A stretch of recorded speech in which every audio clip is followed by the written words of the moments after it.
আসসালামু আলাইকুম। আশা করছি সবাই ভালো আছেন। শুরু করতে যাচ্ছি আমি পদ্মজা উপন্যাসের প্রথম পর্ব। ফাহিমা ক্লান্ত হয়ে ধপ করে ফ্লোরে বসে পড়ল। হাত থেকে লাঠি পড়ে গিয়ে মৃদু আওয়াজ তোলে। তার শরীর ঘেমে একাকার। কপালের বিন্দু বিন্দু ঘাম হাতের তালু দিয়ে মুছে 12 কয়েক জোরে জোরে নিঃশ্বাস ফেলল। এরপর চোখ তুলে সামনে তাকালো। রিমান্ডে কোনো পুরুষই টিকতে পারে না, সেখানে একটি মেয়ে আজ 4 দিন ধরে রিমান্ডে। তার সামনের চেয়ারে বাঁধা অবস্থায় ঝিমোচ্ছে। 4 দিনে একবারও মুখ দিয়ে একটু শব্দটি করল না। শারীরিক মানসিক কত নির্যাতন করা হয়েছে, তবুও ব্যর্থতা আর্তনাদ অবধি করেনি। মনে হচ্ছে একটা পাথরকে পিটানো হচ্ছে, যে পাথরের রক্ত ঝরে কিন্তু জবান খুলে না। তখন সেখানে আগমন ঘটে ইন্সপেক্টর তুষারের। তুষারকে দেখে ফাহিমা কাতর সুরে বলল, সম্ভব না। আর কিছুতেই কথা বলছে না। তুষার অভিজ্ঞ চোখে মেয়েটিকে 2 সেকেন্ড দেখল, এরপর গম্ভীর কণ্ঠে ফাহিমাকে বলল, আপনি যান। ফাহিমা এলোমেলো পা ফেলে চলে যায়। তুষার একটা চেয়ার নিয়ে মেয়েটির সামনে বসলো। বেশ কিছুক্ষণ চুপ থেকে বলল, আপনার সাথে আজ আমার প্রথম দেখা। মেয়েটি কিছুই বলল না, তাকালোও না। তুষার মেয়েটির দিকে শুকনো দৃষ্টি মেলে তাকালো, বলল, মা বাবাকে মনে পড়ে? মেয়েটি চোখ তুলে তাকায়। ঘোলাটে চোখ, কাটা ঠোঁট থেকে রক্ত ঝরছে। চোখের চারপাশ গাঢ় কালো, চোখ দুটি লাল। মুখের এমন রং রিমান্ডে আসা সব আসামির হয়। তুষার মুখের প্রসঙ্গভঙ্গি আগের অবস্থানে রেখেই আবারও প্রশ্ন করল, মা বাবাকে মনে পড়ে? মেয়েটি মাথা নাড়ায়, মনে পড়ে তার। তুষার একটু ঝুঁকে। মেয়েটি অসহায় দৃষ্টি মেলে তাকায়। তুষার মেয়েটির হাতের বাঁধন খুলে দিয়ে নির্বিকার ভঙ্গিতে প্রশ্ন ছুড়ল, নাম কি? যদিও তুষার মেয়েটির নাম সহ পুরো ডিটেলস জানে, তবুও জিজ্ঞেস করল। তার মনে হচ্ছে মেয়েটি কথা বলবে। সত্যি তাই হলো। মেয়েটি ভারাক্রান্ত কণ্ঠে নিজের নাম উচ্চারণ করল, পদ্ম। আমি আমি পদ্মজা। পদ্মজা হেলে পড়ে তুষারের উপর। তুষার দ্রুত ধরে ফেলল। উঁচু কণ্ঠে ফাহিমাকে ডাকল, মিস ফাহিমা, দ্রুত এগিয়ে আসুন। ফাহিমা সহ আরো 2 জন দ্রুত পায়ে ছুটে আসে। 1989 সাল। সকাল সকাল রশিদ ঘটকের আগমনে হেমলতা ভীষণ বিরক্ত হন। তিনি বারবার পই পই করে বলেছেন, পদ্মর বিয়ে আমি এখনই দিব না। পদ্মকে অনেক পড়াবো। তবুও রশিদ উদ্দিন প্রতি সপ্তাহে সপ্তাহে এক এক পাত্রের খোঁজ নিয়ে আসবেন। মেয়ের বয়স আর কতই হলো, মাত্র 16।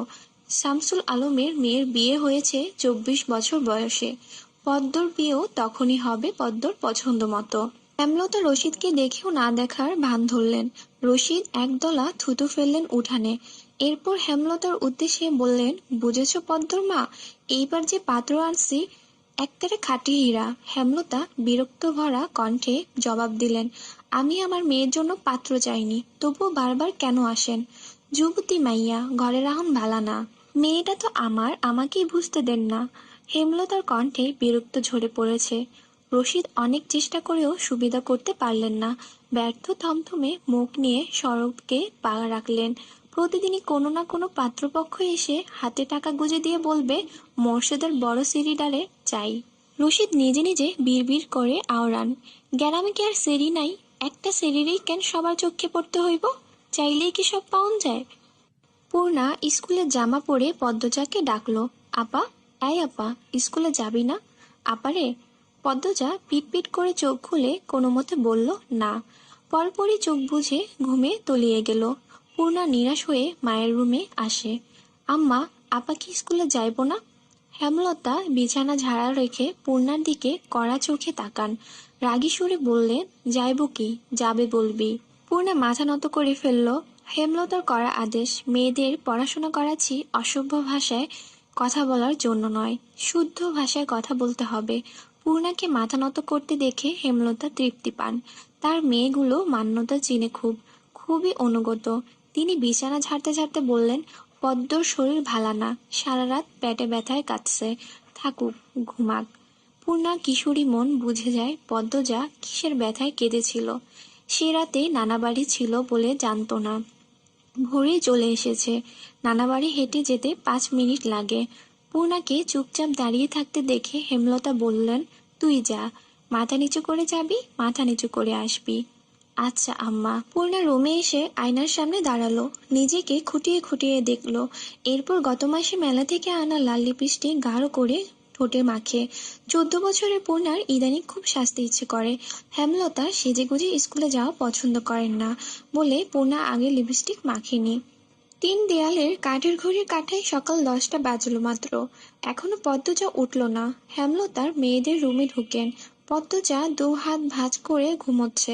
জানালার পর্দা ভেদ করে আসা আলতো পেলব রোদ্দুরের স্পর্শে পদ্মজার মসৃণ পাতলা ঠোঁট ভরসা ত্বক চিকচিক করছে। হেমলতা বিসমিল্লাহ বলে 3বার ফু দেন মেয়ের শরীরে। গুরুজনরা বলেন মায়ের নজর লাগে বেশি, নজর কাটাতে বিসমিল্লাহ বলে ফু দিতে হয়। হেমলতার মায়া লাগছে পদ্মজার ঘুম ভাঙাতে, তবুও আদরের গলায় ডাকলো, পদ্ম, এই পদ্ম। পদ্মজা চোখ খুলে মাকে দেখে দ্রুত উঠে বসে। যেদিন ঘুম থেকে উঠতে দেরি হয় সেদিন হেমলতা ডেকে তুলেন। পদ্মজা অপরাধী কণ্ঠে প্রশ্ন করলো, বেশি দেরি হয়ে গেছে আম্মা? সমস্যা নেই, মুখ ধুয়ে খেতে আয়। পদ্মজা দ্রুত কলপারে গিয়ে ব্রাশ করে মুখ ধৌত করে। হেমলতা শিক্ষকের মেয়ে, তাই তার মধ্যে নিয়ম নীতি প্রভাব বেশি। মেয়েদের শক্তপোক্ত নিয়মে রেখে বড় করছেন। পদ্মজা রান্নাঘরে ঢুকে দেখলো প্লেটে খাবার সাজানো।